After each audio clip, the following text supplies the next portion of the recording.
बड़े सिंपल है सर कि इस काफी डिबेट में बहुत सारे कारण होते हैं और हर कारणों के लिए बड़े सिंपल से 2-3 टेस्ट हम लोग रूटीनली हमारे ओपीडीज में जो आने वाले लोग होते हैं या पेशेंट्स होते हैं उनके लिए कराते हैं।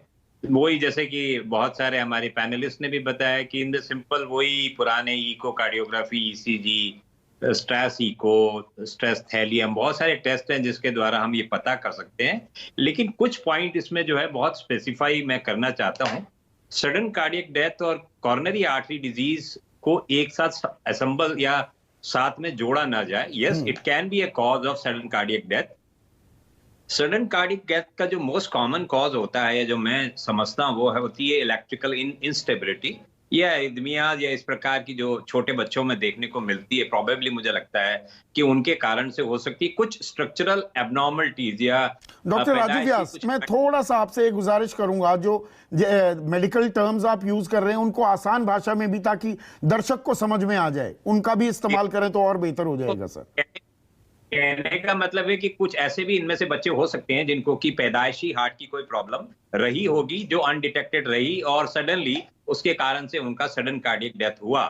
तो सडन कार्डियक डेथ और कोरोनरी आर्टरी डिजीज दोनों अलग अलग नहीं, ये पैदाइशी दिल की बीमारी, इसका कैसे पता लग सकता है डॉक्टर राजू व्यास कि भाई पैदाइशी बच्चा हुआ और पैदाइशी इसको दिल की बीमारी है, उसका कोई तरीका है पता लगाने का?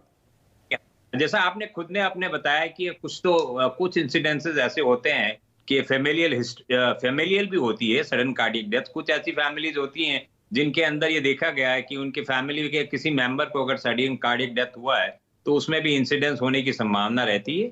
सिंपल से कुछ 2-3 टेस्ट हैं, जैसा मैंने पहले भी बताया था। इकोकार्डियोग्राफी द्वारा हम ये पता लगा सकते हैं कि किसी बच्चे के पैदाइशी कोई जन्मजात हार्ट की प्रॉब्लम तो नहीं रही है। होल्टर द्वारा हम ये पता लगा सकते हैं कि किसी प्रकार का कोई इलेक्ट्रिकल इंस्टेबिलिटी या हार्ट की एबनॉर्मल रिदम तो नहीं है जिसके कारण से किसी व्यक्ति को या किसी बच्चे को सडन कार्डियक डेथ हो सकती है, होने की संभावना है। तो ये हम पता लगा सकते हैं, प्रोवाइडेड यही है कि इन सभी लोगों को समय समय पे अपने जनरल फिजिशियंस या किसी कार्डियोलॉजिस्ट द्वारा अपने आप का चेकअप कराना मेरे को लगता है बहुत ही ज्यादा मैंडेटरी है आज के सर्कमस्टांसेस में। चेकअप कब से कराना चाहिए? पहले ये था भाई 40 साल के हो गए, अब हर 6 महीने अपना एक कॉम्प्रिहेंसिव बॉडी चेकअप करा लो। अब कितनी उम्र से कराएं?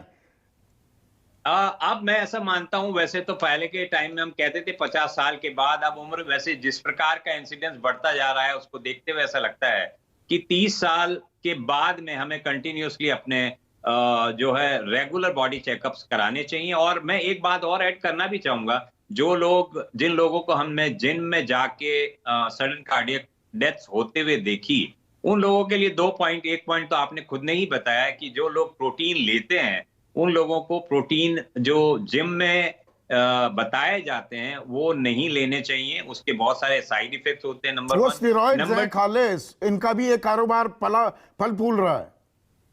जी हाँ, और दूसरा ये है कि जब तक देखिए एक जिम फिटनेस होती है और एक कार्डियक फिटनेस होती है।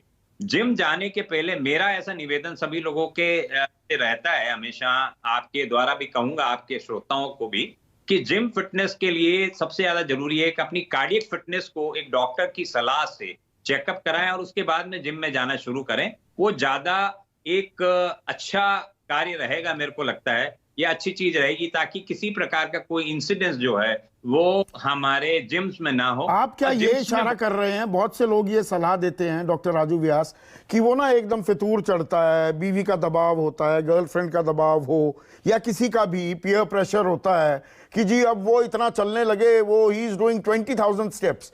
वो अभी तक तो ये था पिछले साल तक कि 10,000 स्टेप रोज लेने चाहिए, आजकल वो न्यू नॉर्मल हो गया। मैं भी लेने लगा हूं, 17-18,000 स्टेप्स आजकल ले रहा हूं कि 20,000 का आंकड़ा करना है। उसमें भी स्ट्रेस कितना आप सहन कर सकते हैं, और कई बार you try and attain your fitness in a very short time कि जल्दी, अरे 2 महीने में ही बन जाऊंगा मैं तो मिलन सोमन, और आप ओवरडू कर देते हैं। तो वो बॉडी की आपकी लिमिट क्या है, उसका अंदाजा कैसे देती है बॉडी? क्या संकेत देती है जिसको हमें नजरअंदाज नहीं करना चाहिए?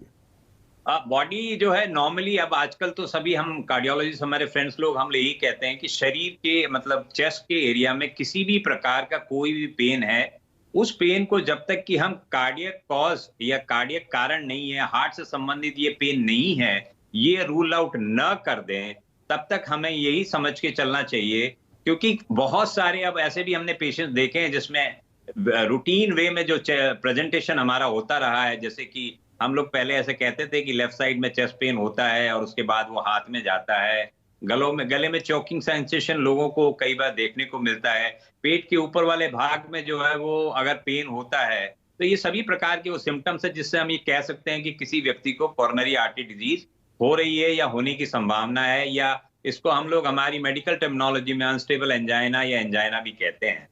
तो अगर किसी प्रकार का चेस्ट पेन हो रहा हो, सांस लेने में किसी प्रकार की भी कोई भी तकलीफ हो रही हो, तुरंत हमें हमारे डॉक्टरों से मिलना चाहिए और उनसे मिलके जो भी वो टेस्ट की एक रिजीम आपको बताते हैं या टेस्ट बताते हैं, उनको करा के हम हमारे अगर इस बीमारी को समय पे पकड़ते हैं, तो मुझे लगता है कि इसका इलाज बहुत अच्छे तरीके से किया जा सकता है।